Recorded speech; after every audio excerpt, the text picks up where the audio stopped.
Hello. So we're going to be looking at 5 things from Chapter 11. Chapter 11 deals with traveling heroes, heroes who go to the edge of the earth. So Perseus will be one of them, but the main figure is going to be Heracles, who is the most traveling of all the Greek heroes. Um, in the introduction to Chapter 11, the opening part, um, Maurizio talks about Vladimir Prop's morphology of the folktale. Prop was a Soviet folklorist, so he studied folklore in the Soviet Union. The book came out like in 1928 or something. Um, I've read the book in an English translation. The Kansas City Public Library used to have it. It is not that easy to read. Not. It's very technical. But the two main things that Prop says, and Prop was only looking at quest stories. He was looking at Russian stories that told quests. There was a collection of Russian folk tales, and he picked 100 tales from that collection, and they were all quest stories. So quest stories, the hero goes out on a mission to do something or to get something. Holy Grail, it would be an example of that.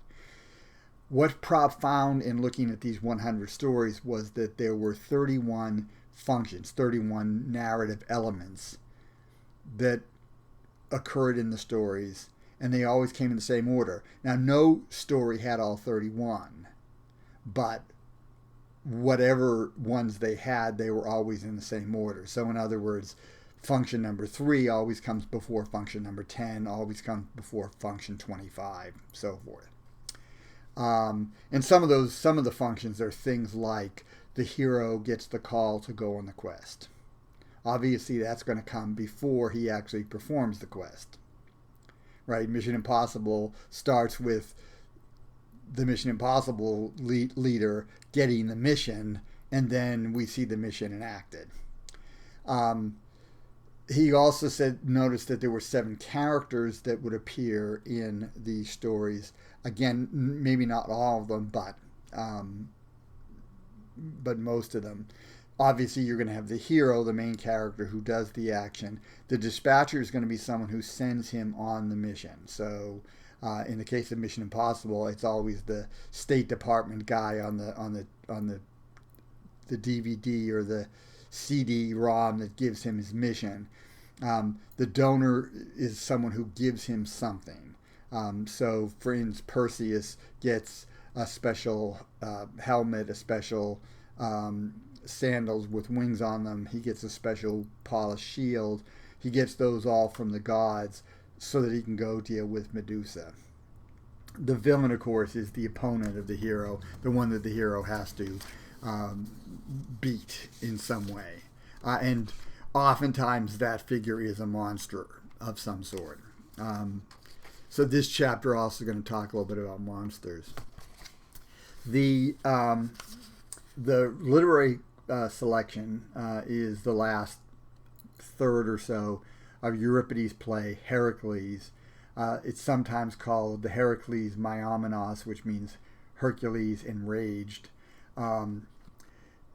And what we get in the selection here from the end of the play is madness and friendship. So in the play, what ends up happening is it opens with Heracles' family, Megara and the kids. They're waiting for Hercules to come home and to save them because they're in danger. And he's been out doing various heroic things, but he does come back, and he does, there's rejoicing.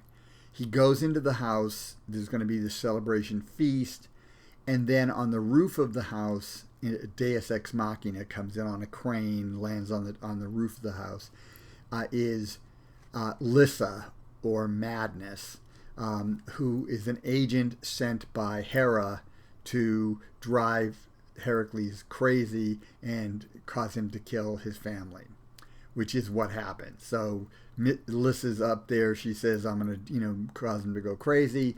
Then she leaves the roof, and then you hear like all this screaming and stuff inside the house. The doors are opened, There's an ekuklema, which is a little platform on wheels, which is pushed out, which shows Heracles sort of with columns fallen on him and with his dead kids and Megara.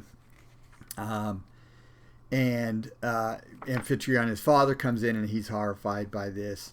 Where the story picks up, Lyssa then appears and sort of delivers a speech about, why she did what she did.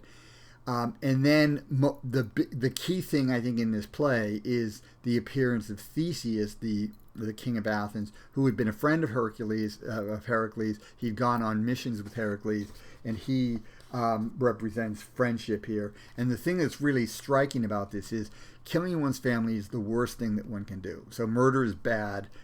Killing one's family is like murder on steroids. And so it carries with it tremendous pollution, ritual pollution. So you really can't, you're sort of like an exile from your community because people don't want to get polluted by, interacting with you. Heracles is going to go to Delphi and he's going to get this sort of absolved, but that hasn't happened yet. Of course, he's just committed the crime. And Theseus comes in and basically says that he's going to stand by Heracles. Now, that's a bold move to be making with a guy who is ritually like an exile, right? He's not a good person because he's killed his family. Now, the fact that he was driven mad by madness doesn't really excuse the fact that he did the deed. And so for Theseus to actually stand by Heracles in this moment is actually very striking. So the scholarship in chapter 11 features monsters again. And Jeffrey Cohen wrote an article called Monster Culture, 7 Theses. So there were 7 points. And what we've got in the book is thesis number 5. The monster polices the borders of the possible. So the thesis basically goes as follows. There's normal behavior that you're supposed to sort of stay within the guardrails, right? You're not supposed to veer out into the outer part. The monster represents that outer area. So basically, if you cross that, you risk becoming a monster. And actually, the monster Lyssa, or Madness, who is portrayed as a monster, Heracles, because he goes mad and kills his family, he, in a sense, crosses that line and becomes a monster. But he also learns to sort of go back to what the norm is.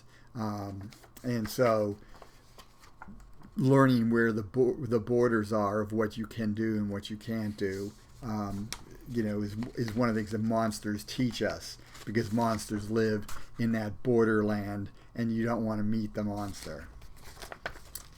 The comparison section is a selection from a Roman play by a man named Seneca called the Hercules Furens, which is Hercules in Rage. So this is basically the translation of Heracles Myomenos.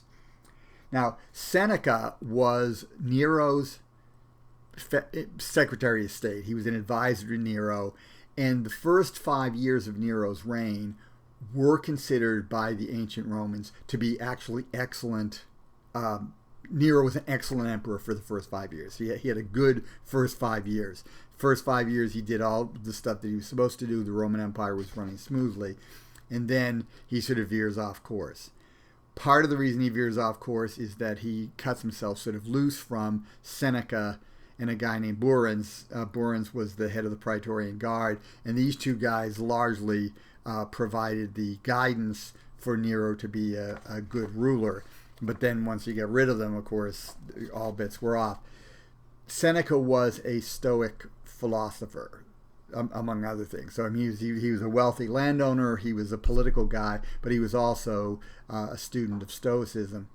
And Stoicism is all about emotional control. If you allow your emotions to rule you, then you're going to feel pain, you're likely going to inflict pain on other people, things are going to go bad. But if you keep everything in check, then things will run smoothly. And that's the goal, is to try to get to that point where you're not affected by fear, you're not affected by anger and these other things. You might feel them, but you're not really sort of controlled by them. So Hercules, for the Romans and even for the ancient Greek Stoics, was sometimes used as a Stoic exemplar. Now, the guy who went crazy and killed his family does not seem to be, a figure that you could do that with, but Heracles is often a figure who is excessive, but he also can be a person who is able to endure, right? So he's also a hero of endurance, and that's more of a Stoic philosophical principle of like endurance. You put up with stuff, you get through it. And there is a story about Hercules. It's a very short story, that Hercules one time came to a crossroads. One path was downhill, and that path, it looked like a beautiful garden. It looked like everything was wonderful, like, birds are singing, everything's great. The other was this mountainous pass that looked very forbidding and very difficult to climb. And Heracles is given the choice, which path is he going to take? And of course, he chooses the rocky, thorny hill path, which is going to be difficult. And that is a Stoic idea, that what you do is you do the tough job, you don't take the easy way out. And it is interesting because, Heracles in Greek stories is often a figure of excess, but the Stoics adopted Hercules or Heracles as a figure who could, despite his great desires, could keep that in check and do the right thing. And the reception, or the Nachleben section, is entitled Hercules in Film, but Maurizio chooses to focus on a film called Hercules in New York with Arnold Schwarzenegger. And to be honest, I'm not exactly sure why she picked this one. I mean, if you're going to pick a Hercules film, first of all, with Pygmalion, right, there were 4 films, so why not 4 films here? You could have the Steve Reeves Hercules film, and there are actually 2 of them that they split. It was one big film, they split into 2 films, Hercules, and then the second film, which now the title escapes me. It's not Hercules 2, but those 2 films would have been, I think, a good choice. First of all, it started the real Hercules craze in the 60s, right? It was from 59, and that continued into the 60s, these sword and sandal films. The Disney Hercules, of course, would be an excellent example, because again, that is Hercules in film, and it does sort of represent a particular way of looking at Hercules, not the ancient Greek way. This is the sort of a Disney movie, so Disney movies are often about coming of age stories, and that's what you have, right? You have Hercules, the young man who has to learn what it means to be a real hero, and then of course over the course of the film he becomes that hero. But those 2 certainly would have been a good pick. And the book came out only like a year or 2 ago. You had the 2 films that came out about maybe 3 or 4 years ago, just before the pandemic hit.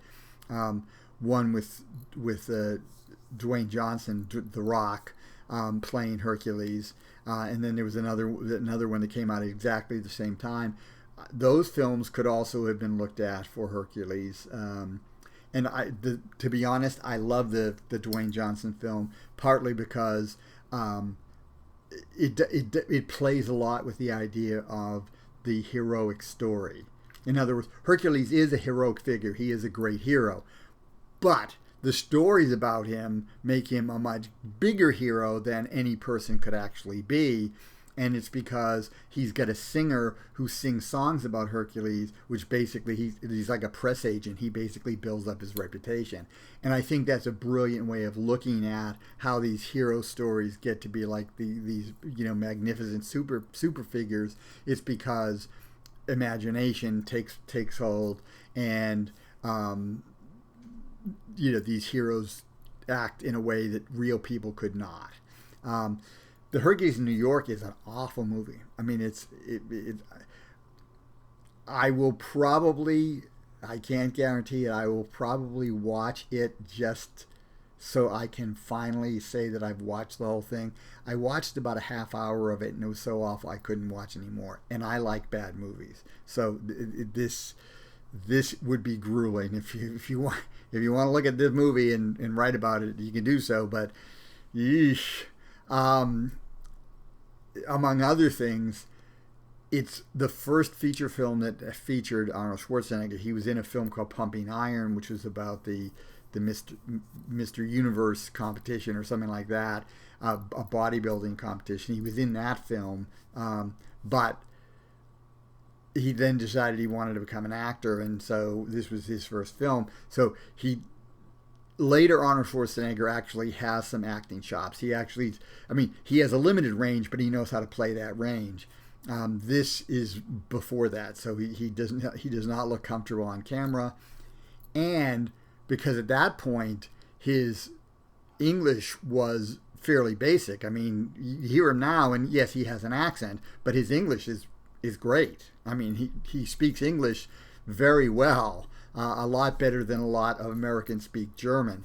But this was before that, and his accent was a lot thicker, and they figured, oh, we can't do that, so they dubbed Arnold Schwarzenegger with, some American actor, like from the Midwest or something. So you've got Arnold Schwarzenegger, but the words coming out of the mouth are not his.